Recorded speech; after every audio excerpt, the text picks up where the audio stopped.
আসসালামু আলাইকুম। পৃথিবীর যে যে প্রান্ত থেকে দেখছেন এবং শুনছেন সবাইকে শুভেচ্ছা জানাচ্ছি। সো আজকে কথা বলবো যে বাংলাদেশের সেনাবাহিনীকে কেন পরিকল্পিতভাবে বিতর্কিত করা হচ্ছে, বাংলাদেশের সেনাবাহিনীকে নিয়ে কেন ছিনিমিনি খেলা হচ্ছে, কেন তাদেরকে হেয় প্রতিপন্ন করা হচ্ছে, কারা করছে এগুলো পরিকল্পিতভাবে, কাদের লাভ, এগুলো নিয়ে আজকে কথা বলবো।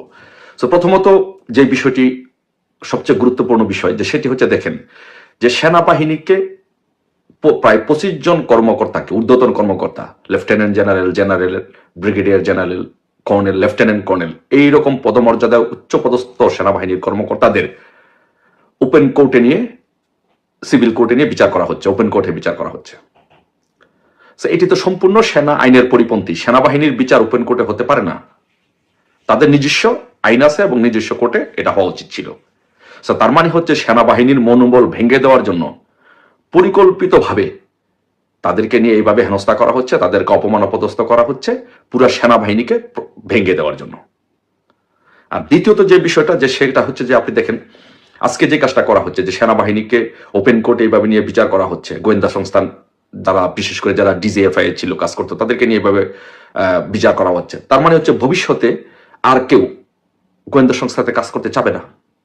যদি না চায় তার মানে কি হচ্ছে, তার মানে হচ্ছে সেনাবাহিনীর যে শৃঙ্খলাটা ছিল, সেনাবাহিনীর যে সুনামটা ছিল, এটা একেবারে ভেঙে পড়বে, কাঠামোটা ভেঙে পড়বে। এখন এই কাজগুলো, এই সেনাবাহিনীদের সুনাম রক্ষা করা, সেনাবাহিনীদেরকে রক্ষা করা, তাদেরকে রক্ষা করতে আমি মনে করি জেনারেল ওয়াকারুজ্জামান উনি ব্যর্থ হয়েছেন।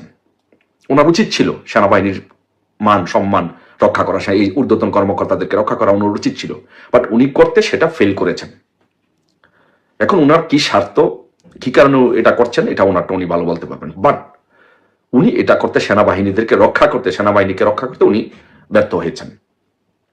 এখন যেটা হবে, এর ফলে যে পরিস্থিতি বাংলাদেশে উদ্ভব হবে, সেনাবাহিনীকে যদি এভাবে ভেঙে দেওয়া হয়, সেনাবাহিনীর মনোবল ভেঙে দেওয়া হয় এবং সেনাবাহিনীকে যদি ধ্বংস করে দেওয়া হয়, তাহলে যেটা হবে আন্তর্জাতিক চক্র সুযোগ নেবে। এর মধ্যে অন্যতম যারা কাজ করছে, আইএস খুব সক্রিয়ভাবে কাজ করছে বাংলাদেশের সেনাবাহিনীকে ভেঙে দেওয়ার জন্য, বাংলাদেশের সেনাবাহিনীকে ধ্বংস করে দেওয়ার জন্য আইএস গুরুত্বপূর্ণভাবে কাজ করছে। আর আইএস এর প্রতিনিধি হয়ে বাংলাদেশে যারা কাজ করছে তারা হচ্ছে ব্রিগেডিয়ার জেনারেল আজমি, যাকে চাকরি থেকে অব্যাহতি দেওয়া হয়েছিল ষড়যন্ত্রের দায়ে। ব্রিগেডিয়ার জেনারেল হাসান নাসির, তাকেও অব্যাহতি দেওয়া হয়েছিল সেনাবাহিনীর নিয়ম শৃঙ্খলা। কি হচ্ছে সেনাবাহিনী নিয়ে? যিনি ভারতের সন্ত্রাসীদের কাছে অস্ত্র দেওয়ার অভিযুক্তে তাকে সেনাবাহিনী থেকে বরখাস্ত করা হয়েছিল। সো এই আইএস যারা, এই তিনজনই আইএস এর এজেন্ট।